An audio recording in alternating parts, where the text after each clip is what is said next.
Coming up today on Studio 13 Live. I'm coming with you. Okay. There's more where that came from. The details of a big project Mattel is working on following the success of the Barbie movie.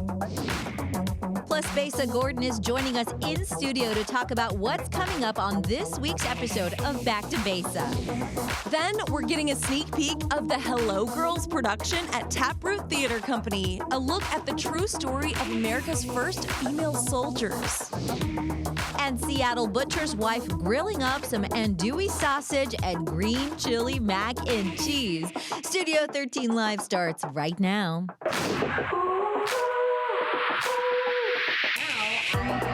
I wanna see you smile, take you another mile. Don't gotta wait, don't gotta wait, don't gotta wait today. It's happening all around, like sunshine through the clouds. I'm gonna make your day. Hello, thank you for being here with us on what is really a beautiful Thursday. I'm Mireya Garcia. And I'm Carly Henderson. It has been so nice out these last couple days. It's been magical. What is your favorite thing to do outside when it's sunny? I love a really long walk with my dogs. You know, I have two very large dogs, so we went out and we were walking for an hour yesterday. Oh, wow. In the sunshine, letting that sun hit my face. Got to take advantage when you can. Yeah, get that exercise in. Anytime it is over like 73 degrees and sunny, I got to get out on the water. I got to break out the paddleboard. If I don't, I'm like, I'm wasting this day. The sun guilt gets to me, but it's good motivation to get out and enjoy it. And I hope you do something you love today too.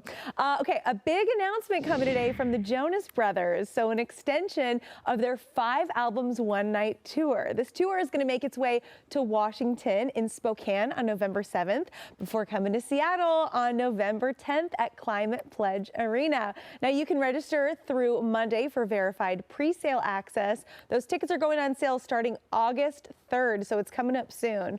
General ticket sales kick off on August 4th, but there will be limited amounts for the Seattle show. So verified pre-sale is your best bet if you're a Jonas Brothers fan. There are also VIP packages available. You going to this concert? I think I am if it's not financial devastation, because Taylor Swift was very expensive. Yes. But I have to say, I feel like I knew this was probably coming because a lot of people had shown some disappointment, even during interviews with the Jonas Brothers, saying like, hey, why aren't you coming to the Pacific Northwest, you know, or different parts of the country? And even back then they were saying, well, give it a minute, you know? That's good. I feel like a lot of concerts will come up to Portland and then not make their way all the way up to Washington. So I was really pleased that they added not 1, but 2 Washington shows. That's I think that's awesome. Way to show love, guys.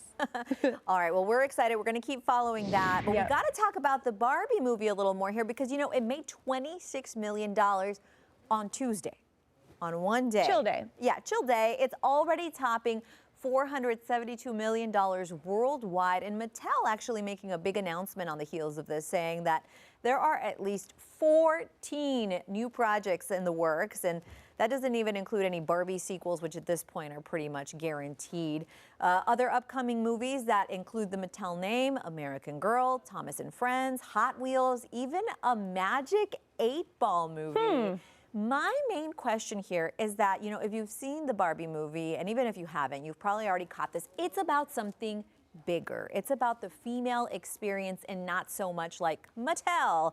So I'm kind of curious to see what track these other projects are going to take. Yeah, I know. It was such a layered movie, and I think they could have gone the superficial route and people still would have paid a lot of money, and a lot of people would have seen it because Barbie's such a big name. But I love that they took it so much deeper, and I feel like so much of that is the directing. It was the vision, the writers for this film. So, and I know it took a really long time for this film to get made. It was like almost a decade that people were working on it and going to meetings. And I don't know if you've watched any of the behind the scenes videos with like Margot Robbie and Greta Gerwig, but like they really had to push to get this story out because they were afraid that Mattel was going to have a lot of opposition to it. So it's great that the numbers talk and it did so well. And hopefully these other films will be as good. I would personally be interested in the American Girl movie. Did you ever have an American Girl doll? I did not, but I did used to, you know, you walked by those stores all the time and it was like a lot. lot. It is a lot. Yeah, I was a Samantha girl. I feel like everyone just gets the hair color that they had. Yeah. But yeah, it'll be cool to see what they do. Hopefully they get these like amazing visionaries behind these films too, so they can make them just as good as the Barbie movie. A real life Barbie, Dolly Parton, covering 2 of Queen's biggest hits to promote her upcoming rock album and next year's Olympic Games. That's so cool.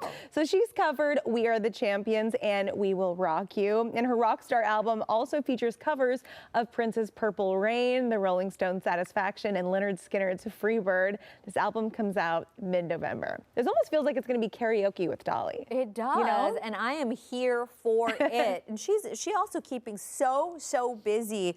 I love that she still has that energy and creativity, but she's at a point in her life where she's also like, I'm going to have a good time though. Yeah. Absolutely. Hey, the Kansas City Chiefs tight end Travis Kelce, right? Yeah, okay. So he is actually a bit of a Swiftie in his Swiftie era, but maybe not exactly the way we're Swifties, okay? He was actually talking with his brother, Philadelphia Eagles player Jason Kelce, on their podcast, saying that he was actually hoping to meet Taylor Swift at her concert that he went to. Turns out he even made a little friendship bracelet, but it was a very special one because this one had his whole phone number on it. Unfortunately, that did not work out for him because, you know, Taylor doesn't usually meet people for the concert. She likes to save her voice. And, you know, Travis and Jason actually played against each other in last year's Super Bowl. Jason joking that maybe Taylor was not over the game because she is an Eagles fan. But you know what? Good for him for trying to shoot his shot. I feel like this was attempt 2, talking about this. Yeah, I know. He's like trying to get her attention. Hey, I tried to give you a friendship bracelet, Taylor. I think that's like the cutest, most wholesome way to ask a girl out, you know? The friendship bracelets obviously being a huge part of Eras Tour culture. I wonder if Taylor would ever date an athlete. She hasn't, as far as I know, right? Okay, so just a little behind the scenes, y'all. We were talking about like the kind of guy that Taylor dates, and they're usually artsy types. So this would be kind of interesting. I guess if she's interested in doing something different, this might be it. I would love to see her with a philanthropist or like an environmentalist or someone who is like killing it, like CEO of a really cool nonprofit or something like that on his own, but like using the power of Taylor and all the Swifties that will pay attention to it to make the world a little bit better. I think that'd be great for her. Someone who's just really is succeeding in their own field but isn't necessarily competing with her. Yeah, I love that. Taylor, we got a list for you, girl. We've got a list for you. We've been working on it, all of us girls here at Studio 13 and Fox 13. All right, Kylie Jenner, this is interesting. She says that she regrets getting plastic surgery at a young age, and she even says that she hopes her daughter does not do the same. Being on the show Keeping Up with the Kardashians for most of her childhood, Kylie says that she would be heartbroken if her daughter got cosmetic surgery at 19 like she did. And of course, you know, Kylie's been open about appreciating her natural body after having 2 kids. She says a common misconception is she got work done because she wasn't confident, but felt like she was just performing for everybody. For me, this is giving PR. This is a little bit late. This feels like the producers of the Kardashians and maybe Kris Jenner, those in charge, are like, we got to get the Kardashians talking about their beauty standards that they're setting and taking some responsibility for it. But to me, like, Kylie has already influenced so many people with this like altered and filtered body that so many girls are already comparing themselves to her, that like, that's great that she feels this way now. And I have no doubt that being a mom has kind of, you know, influenced that a lot. But I kind of feel like the damage has already been done a little bit. What do you think? I 100% agree with you, but I do want to expand on the fact that, to be fair to her, I think becoming a mom for a lot of women changes that. And I don't mean like you suddenly decide you didn't want to do the things that you do, but you really start to see a new perspective because, you know, we all do things, whether it's, you know, dyeing your hair or whether you decide to get Botox or lip filler, or maybe you're trying to lose weight, like all of these things that women do because they want to or they feel they have to, whatever the reason is. Then you have your child and you see your child struggling, that breaks your heart. You see your child as beautiful and perfect, and your child is you.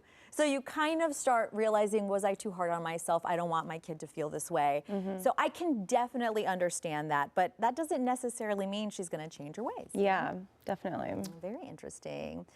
All right, well, we have actor George Coppin is opening up about his feelings over the casting of the upcoming Wonka film. So we've actually already seen a little bit of this teaser trailer, and he says the Oompa Loompa role going to actor Hugh Grant was not okay with him. He felt that that should have gone to an actor with dwarfism. And in fact, in an interview with the BBC, George says that so many actors with dwarfism actually feeling like they're being pushed out of the industry.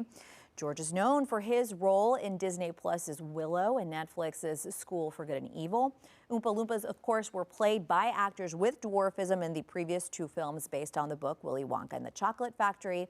So far right now, though, there is no comment from Warner Brothers. And I know that cases like this always really get people talking because at the end of the day, we are talking about actors, but representation is important too. It is. It's kind of like, why not hire somebody who already experiences dwarfism on a daily basis? The Hugh Grant casting in this, I remember the day that we showed that clip and we were just shocked because we had not seen that yet. It felt such a totally random thing. I think the director in an interview just said he was a huge fan of Hugh Grant and if he could get him for this film, he would. It is a 20-inch character, to be fair, but it is kind of like, well, why not hire somebody who is already experiencing this, you know? Yeah, it's just a head scratcher. Yeah, it's going to be really interesting to see this film. I think Timothy Chalamet is going to be great in it. We'll see. I don't see him as this character, but I'm sure he can change my mind. I instantly was like, this is going to be amazing. This is going to be the best thing ever. I was so into it, reacting to it. But the people on the internet did not fully agree with my opinion of that. A lot of people think that it looks weird or that he's not right for it or something. So I think it's going to be great, but we'll have to wait and see how it turns out. Coming up on Studio 13 Live, our friends Jody and Bender from Mornings on 95.7 The Jet are going to be joining us live to chat about how you can get a little sweet treat and support Seattle Children's Hospital today. That's so cool. Oh, I love that. And also the new Barbie movie, Helping Women Decide. Okay, this is wild. If they need a breakup with their boyfriends, how relationships are being tested with just this film. Stay with us. Taylor Swift breaking records all over the place. In fact, she broke one specifically at Lumen Field over the weekend. Oh, yes, she did. And joining us to chat and break it all down, Jody and Bender from Mornings on 95.7 The Jet. But Bender, you have a shout out to get to before we get into that. I do. My beautiful wife, Rachel, and your karaoke friend, Rachel, great. Celebrating a big birthday today. So I want to say happy birthday to the best wife, best mommy, best bonus mom, best dog mom. Rachel, you're the best. You. And That's she's right. great at karaoke. She is great at karaoke. We love Rachel. She's a good time. Happy birthday, Rachel. There you go. So Jody with the Taylor Swift story of the day. Oh, I don't know if we have Jody's audio. Jody, you're muted. Jody, run over next to Bender. Go. There she is. No, I got it. I wasn't muted. You guys were muted. So you know about Marshawn Lynch's Beastquake, right? This is back in 2011. The field went absolutely bonkers and we caused an actual earthquake because Marshawn Lynch rumbling into the end zone. It was just an amazing moment in Seahawks football. So that's Beastquake, right?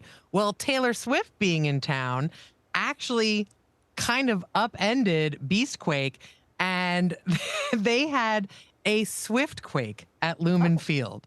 Both nights, there was an actual measurement. The geology professor at Western Washington University said that the Taylor Swift fans did a twice as large style earthquake and more sustained because they did it instead of just a couple of seconds for 2 hours, over 2 hours every night. Wow. So Swiftquake is a new thing that we had to register at Lumen Field. Oh my gosh. You're welcome, world. We were a part of that. Yes, we were.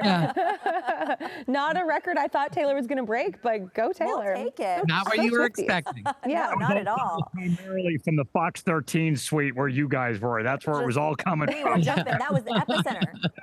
That was the epicenter. That's right. All right. So you're going to also tell us about how we can get a sweet treat and support a wonderful cause today as well.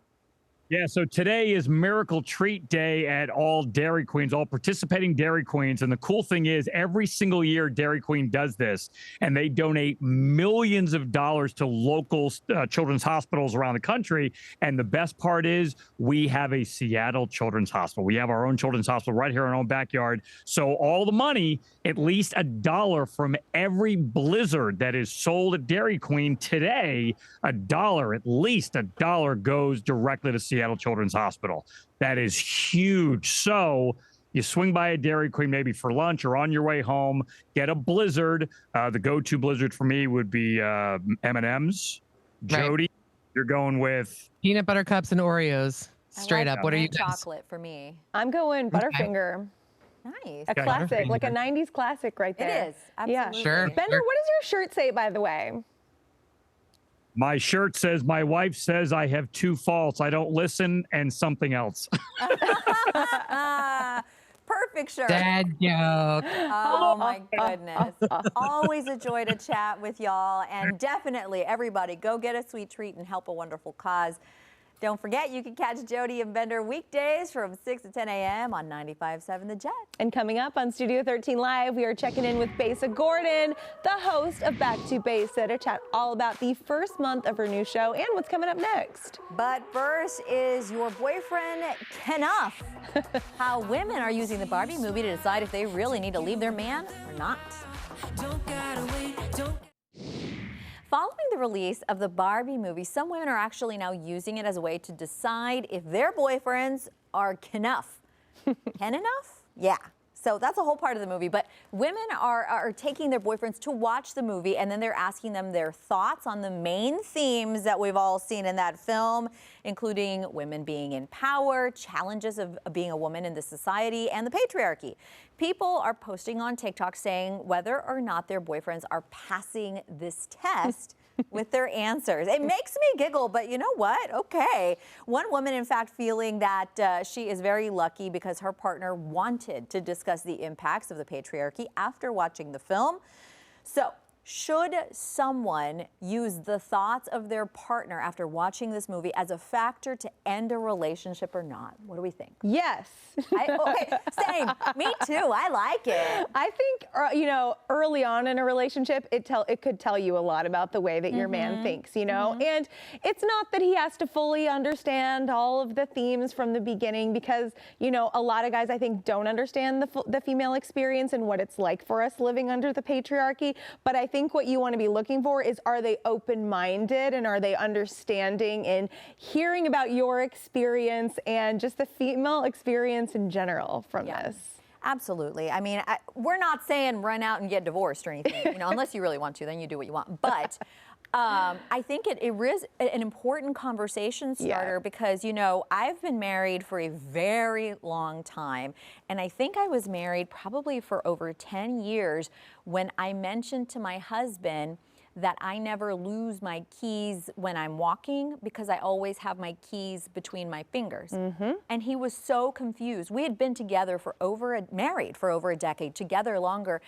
And he told me it never crossed his mind that I would need to do something like that to feel safer, and he was just horrified that would be something that is a part of the woman's experience, in our world. Yeah. So it is important to maybe view things that you guys can talk about afterwards. Yeah, like things, that guys take for granted that women, have to think a little bit extra about, like walking around at night, that makes me think of that. Like my boyfriend, not afraid to do that at all. Even when we lived in like super walkable cities, like we lived in Chicago, he would take walks at night. I'm like, aren't you scared? I'm scared for you. I don't know about that. But like safety, not a thing men think about as much, and are able to take for granted. But I think just, it's good to have those discussions. If it's a film, if it's a song, if it's, a reality show, whatever it is that kind of like brings that up, I think, and usually I feel like guys, once they are aware of it, they understand it and become advocates for us. But yeah, sometimes it takes the Barbie movie to get there. And your boyfriend is a big runner, I know. Yeah. I bet it's not something that really crosses his mind, like whether it's out early in the morning, out late at night.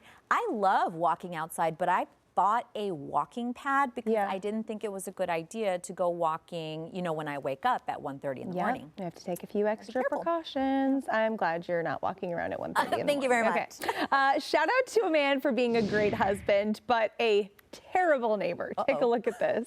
So a VW Beetle is taking up, wow, it's a diagonal parking. I hadn't seen this before. Taking up 2 spots in an apartment complex parking lot. Here's the backstory. This driver parks like this when his wife leaves and then moves it back when she gets home so that she can park there. Every single day, he takes up 2 spots while she's gone to save her spot until she gets back. What do we think about this? I mean, wow. You said it off the top, girl. Nice thing to do as a husband, but oh my gosh, what are you doing, my man? So are they paying for 2 parking spots? That's my question, because if this is just like a general parking area, that's kind of rude to your neighbors. I think it is a general parking area because if they were paying, he wouldn't need to do that. Yeah, and if anyone saw them, I feel like they would just be like, this diagonal parking guy. You know what I mean? I know. I hope he's doing that and then running in real quick because his neighbors are probably not going to want to be too friendly with him. Love That just it. looks so rude. I know, absolutely. And you know what? If you wanted to be both a good husband and a good neighbor, you could move out of the closer spot and park somewhere else so your wife could have it. There's I'm a saying, solution. you know? Solving your issue, my friend. You're a jerk to no one in that way. Okay.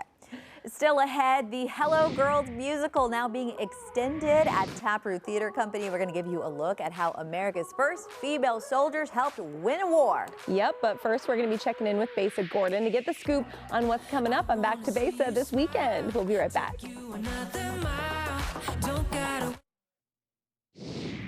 Hey, welcome back. So it's been about a month since the launch of a new show on Fox 13. We're talking about Back to Besa. That's right. In just 1 month, she's done everything from hosting the All-Star Red Carpet to highlighting local businesses. And joining us to chat more about the show and what is next is Besa Gordon with Converge Media. Hello! Hi, guys. Good to see you. I'm good. Like I was just saying, it's nice outside. It's not one of those gloomy mornings. Like the sun is like, no, I'm here. Let's go. I'm here. And Come you're play giving me. Barbie, too.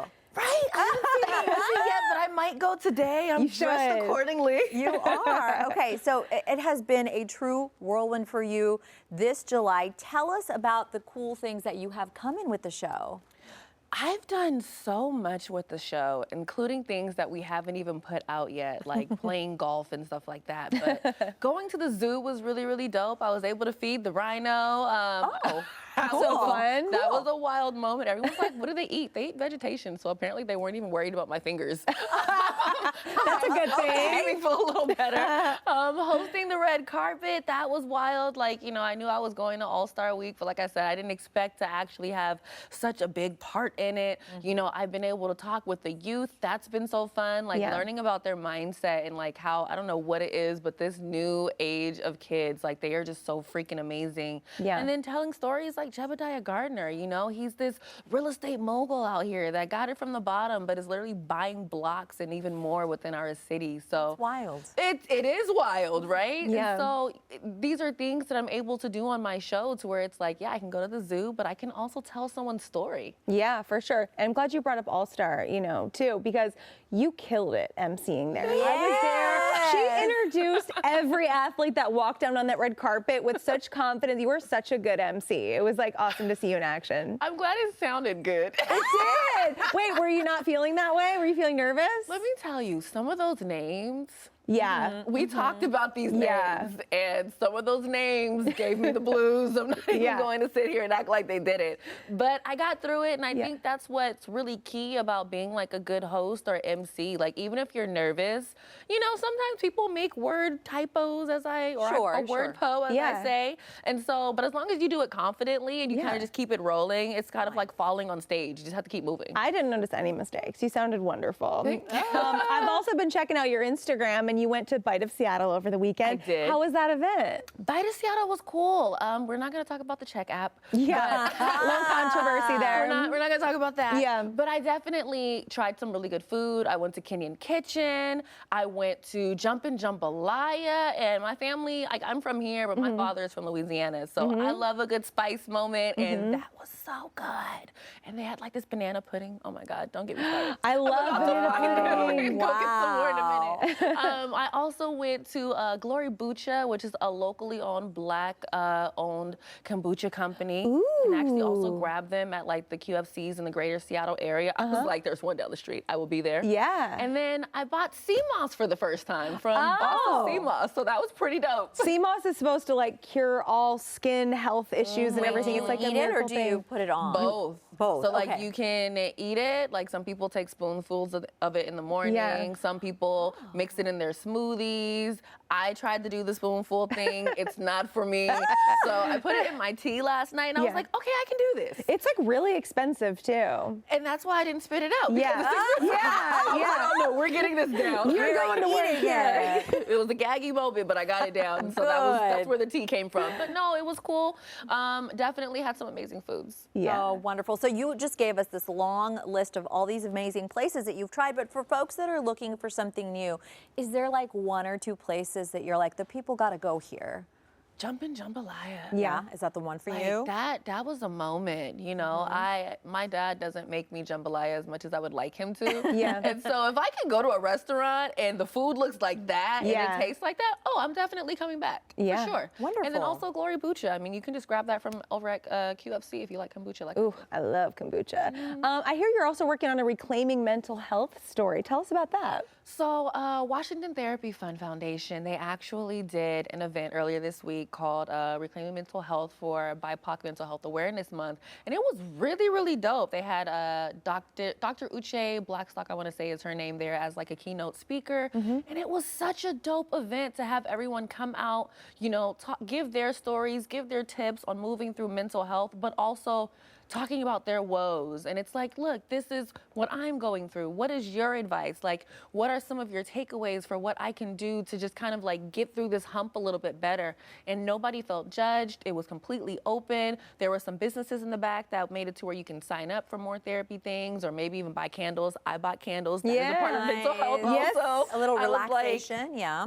shout out to Noralex Candle Co. I was like, girl, I don't have any candles in my apartment. She was like, oh, let's help you out. I really think it was like a truly beautiful event, and I think it's so important for the BIPOC community to have those open spaces where we can come out and be like, honestly, this is really what I'm struggling with, and I just need some help, and to not feel judged with it. That's Yeah, that's awesome. You got to go make your own candle at Norlux now. I have. Oh, you did for the show? Awesome. Okay, cool. That's another segment I haven't put Oh, out yet. good. But it's on my Instagram. But you will. Yeah. I love I did it. a reel there a few months ago, and it was so cute. It was like cotton candy colored. I loved Ooh, it. It's a cute nice. business. Very cute. Okay, so you were talking to us about how amazing it is that you get to talk with this younger generation and what you're seeing from them. So you're also involved with something called Youth Unfiltered. Tell us about that. So Youth Unfiltered is a segment that we added to Back to Besa, where we basically give the youth their own portion to say whatever they want to say, you know, whether it's about mental health, whether it's about working in the arts, whether it's about, you know, my favorite question is, what do you wish that our generation or the generation knew about your generation, you know? And one of the girls, I can't remember what her name is, but she's from Acts on Stage, and she was like, you know, I think that people need to understand that we have mental health issues too sometimes. You know, we don't always want to get up. Sometimes it's not always the phone. Like, we need people to talk to us and not at us. And to be able to give them that space to where they can really express themselves and not feel judged, I think that's so important. And, you know, these kids are already confident, but I think it's also good to give that kid that's confident a space to truly be heard and put it out there to the masses. Totally. That makes such a Absolutely. difference. Wow. Yeah, I love to see that because I think, I mean, we all think we remember what it was like to be a teenager because there were obviously some very memorable things that happened at that time. But you sort of forget. You have these adult problems and you think these young people don't really, you know, oh, I hate hearing that, don't really have problems. And I think that really shuts somebody down.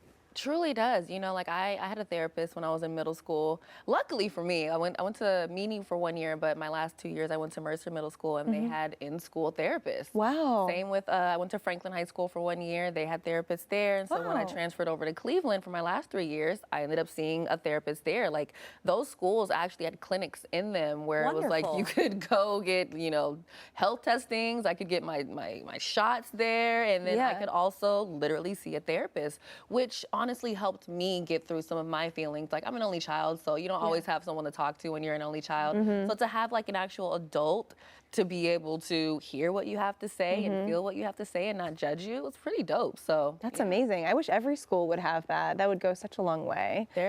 I think that they're adding more. Yeah. But, you know, I think it's like a slow thing. Yeah, slow process for sure. What's coming up on this weekend's show? Reclaiming Mental Health. Yep. I'll show everybody what went down at the Bite.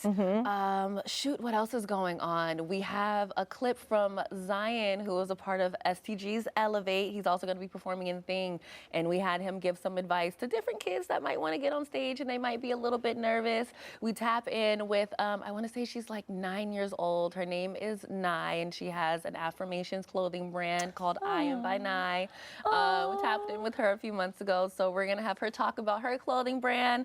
We're tapping in with a business in Portland called the Black Mannequin, where they have, oh my goodness, like they are blowing up in Portland. So if you guys need some tax-free shopping, go to Portland. Let's talk to the Black Mannequin. Thank me later. And of course, so much more. Yeah. Of course. And folks can always follow up with you on social media as well. Yes. So drop your handle. Back to Besa, not even Back to Besa. Well, I do have a Twitter for Back to Besa, but all of my personals are at Besa Gordon. Beautiful. Thank you so much for joining us today. This is amazing. Thanks for having me. See you soon. Oh, yeah. And don't forget, you can, of course, catch Back to Besa Saturdays, 10:30 p.m. on Fox 13, and then Sundays for you early risers, 10 a.m. on Fox 13 Plus. Thanks again, Besa. Thank you. And still to come on Studio 13 Live, we are grilling up some sausage and smoked mac and cheese with Seattle Butcher's Wife, how you can spice up your toppings and bring some extra flair to your cookout. But first, we're going to be giving you a little preview of the Hello Girls musical with a very special performance in studio. We're going to take a look at the story of America's first female soldiers, even some from Seattle. We'll be right back. Like sunshine and through. The Hello Girls made its regional premiere at Taproot Theater Company in Seattle this month, and it highlights the true and often untold story of America's first female soldiers and how they helped win World War I. That's right, and today we're getting a sneak peek of their production with director Karen Lund, actors Cassie Q. Cole, Miranda Antoinette, Rebecca Court, and keyboardist David Taylor Gomes. Welcome, welcome. Thanks for having us. Thanks for being here, everybody. Amazing costume. Yeah, we were just saying, we're big fans of the costumes. Yeah. Okay, so Karen, this is a story that isn't always taught in schools. We were just talking about this, which is just terrible, but this is an amazing opportunity for people to learn, you know, the Hello Girls and what is so special about this production. Oh, I have to tell you, my father was a military history teacher, and I had never heard this story before. And beyond that, my mother was the president of the National Organization for Women in Missouri, the Missouri chapter. And so you would think if anybody would know the story, it'd be somebody like me. Yeah. When this came across my desk, it had my two favorite things: history, world history, and theater. So I couldn't wait to bring it. That's absolutely wonderful. And Cassie, I want to know all about your role in the show and what do you like most about your character? Yes, well, I get to play Grace Banker, who I love that she was a woman far ahead of her time. She was college educated. She had 2 majors, as you'll find out in the scene we're going to do. So I love that she held that space at such a young age and did something to pave the way for other women to do the same. That's wonderful. So talk to us about what lens the story is told through and what people can expect from this. Yeah, so I also didn't know anything about this story, and I find there's so many forgotten moments in history, often at the expense of marginalized communities whose stories were not told. And so it really is a privilege to get to tell this one because it does exist on a time continuum, and this is something that today, what personal calls are you going to answer? Our very first song is Answer the Call, and so that's what I like about telling the story. story. Yeah, and something surprising about the Hello Girls, they weren't even actually recognized as U.S. veterans until 1977, but they've made such a huge impact on our country, and even for women and their right to vote. Talk about that a little bit. Oh, yeah, this is one of the most exciting things about this story that I didn't know. It was one of the main reasons they kept women from voting was they said, well, they don't have to put their lives on the line for their country. Well, the Hello Girls proved that wrong. And so when they came back, very quickly, women had the right to vote. But you were mentioning the fact that they weren't recognized as veterans. This is where it becomes an interesting Seattle story.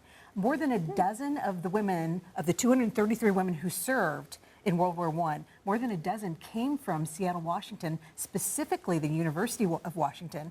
And when they came back and they fought so hard to get their veterans' rights recognized, they did that here in Seattle. There was a young lawyer named Mark Huff who worked pro bono to make that happen for them. And like you were saying, it didn't happen until 1977. So a lot of hard work right here in Seattle to get that done. Beautiful. What a wonderful piece of history. And we are so excited because we are going to have the opportunity right now for a little preview of one of the songs. So take it away. Suzanne, no, you shouldn't call me when we're working. But this is important. What is it? Did you see the ad in the paper today? They want operators to send to France. Who does? The Army, Grace. The U.S. Army. So they want us to train the troops? No, they want us to be the troops, to serve as operators over there. Listen, Suzanne. Grace, you have to do this. Why? Because I'm doing this. Come on, it'll be an adventure. It's war, Suzanne, not a sightseeing expedition. I know, and we all have to do our bit, but girls like us, we aren't cut out for tending Victory Gardens. How many times have you told me you wished you could be doing something more? I have been known to say that. And you know how I knew this was meant for us? The ad in the paper says you gotta be able to speak French. They need the operators to be able to translate. But I haven't spoken French since college. Didn't you major in French? Actually, I was a double major, French and history. So join the army with me, speak French, and make history. The girl is mad, I'd never be selected. My French is bad, I could fake it. Je peux parler français, no. They'd find me out, and I'm bound to be rejected on the spot. But then just suppose I'm not. I'm off to France, my accent's been perfected. This is the chance of a lifetime. Can I let it pass me by? Can I stay home? Always wondering if that chance was meant for me. What's with the butterflies? Haven't you wanted this, Gracie? You gotta be tough. Stop with the waffling. Haven't you felt like you haven't been doing enough? Nothing's an accident. Isn't it obvious? Destiny's calling your bluff. Stand tall, answer the call. Follow a path that's unexpected, and you might wind up connected to it all.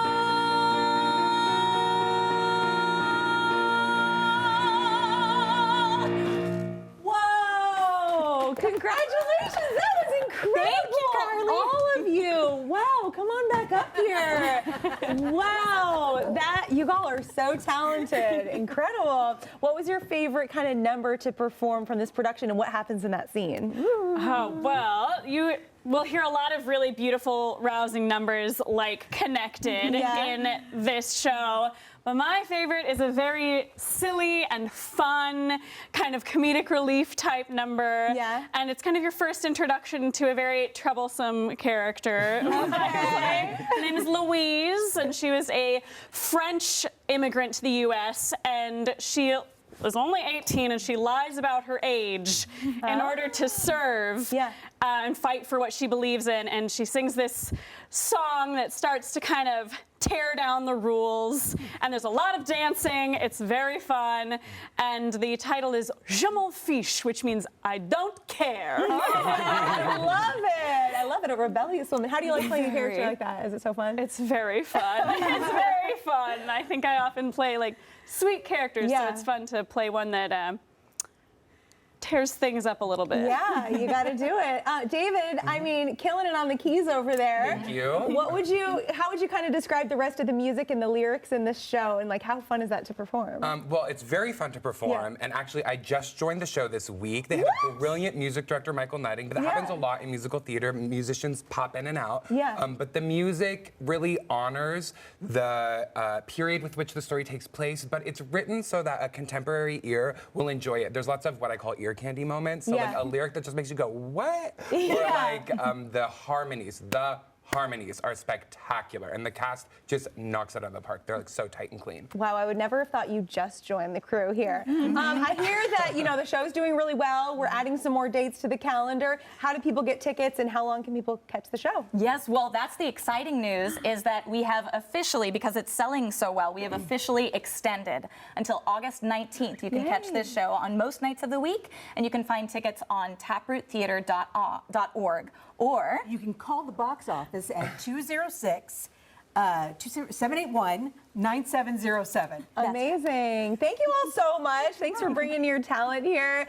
We've posted more info on the Hello Girls and their extended dates up on our website, fox13seattle.com/Studio 13 Live. Thanks again, Yara. Yeah, thank you. All right, coming up on Studio 13 Live, you may be wondering where Mireya went. Well, we sent her up to our weather deck for today's Emerald Eats, and she's going to learn how to make some andouille sausage and smoked mac and cheese recipes with Seattle butcher's wife. We'll be right back. I wanna see you smile. Oh my gosh, it is a beautiful day out here today. We are hanging out in the grill here. Yeah, I'm with Misty Bancaro, the Seattle butcher's wife. And last time, Misty, we made some hamburgers that I am still thinking about today. They had onion rings too. So what are you blessing us with today? Today is a great day. So today we're going to do some sausage, and this is actually chicken andouille sausage. We make this at our family business, Mondo and Sons, but you can shop locally at your PCC markets and pick it up. It's already smoked, so it's so easy to grill. You can just crisp it up on the grill really fast. And for a fun topping, I did something different. Okay, well, I'm excited because you just have these genius ideas and I love it all. What did you do? There's so many great toppings for sausage, and even just mustard is good. But one of the things that is sort of trending right now is pickle de gallo. So you might be familiar with pico de gallo. Yes. It's very similar to that, only there's pickles inside. And one of the things I like is sweet and heat pickles. So I use the Mount Olive sweet and heat pickles that gives it a sweet and tangy and spicy bite to the pickle de gallo. So I want you to try it, and I'd love to hear what you think of it. Oh, I do want to try it, and we should tell our viewers, okay, it's such a beautiful day out that there's seaplanes taking off. So that is what you were hearing, okay? Do you mind if I grab a little bit of this? Is that okay? Okay. Sausage on the grill. Okay, beautiful. I'm going to give this a little go here.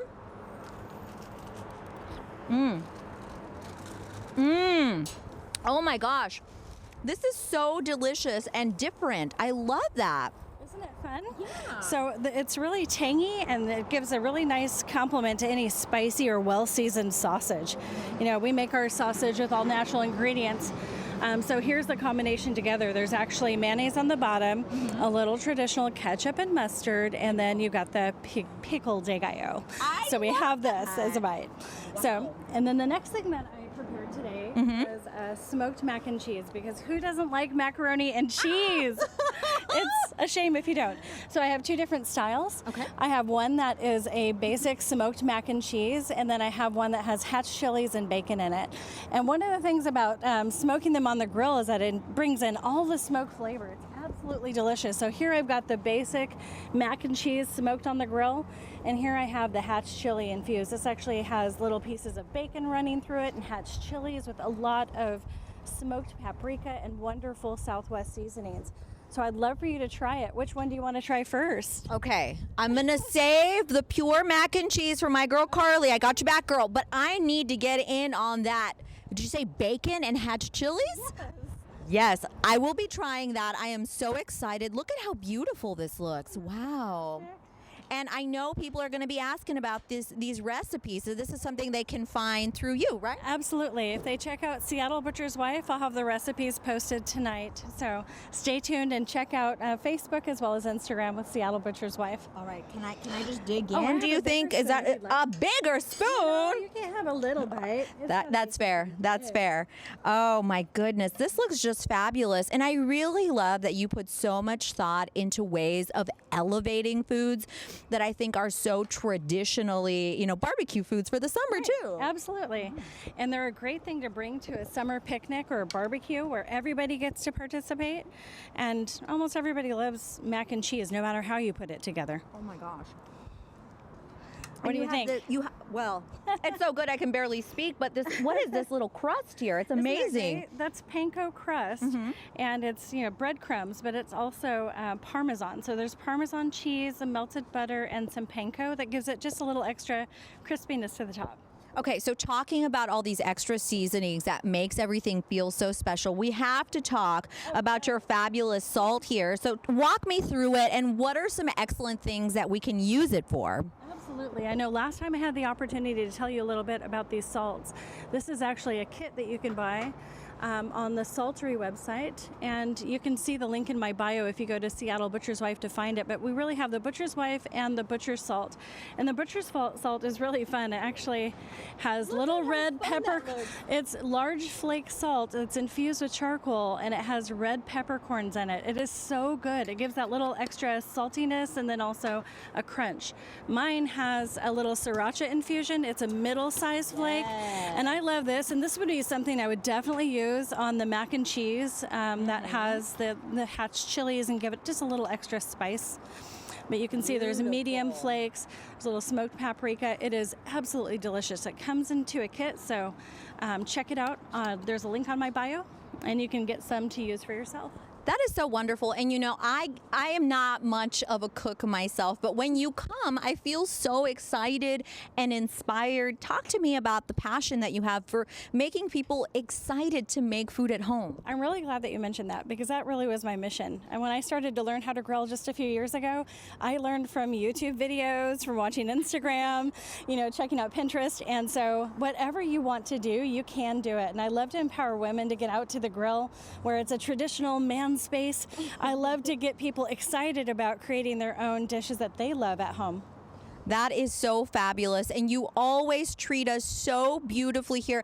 I'm going to want you to remind me one more time, where can people get inspired by seeing your recipes and what you're cooking? Oh, thank you. I would say follow me on Instagram, follow me on any social media, TikTok at Seattle Butcher's Wife, and I will be able to share reels with step-by-step instructions on how to do barbecue cooks and more. Yeah, and I love that you also make it as easy as possible for us. We want to thank you so much for being here with us. And I got to get to eating. Carly, you got to get to eating too. Everybody, thank you so much. Have a wonderful day.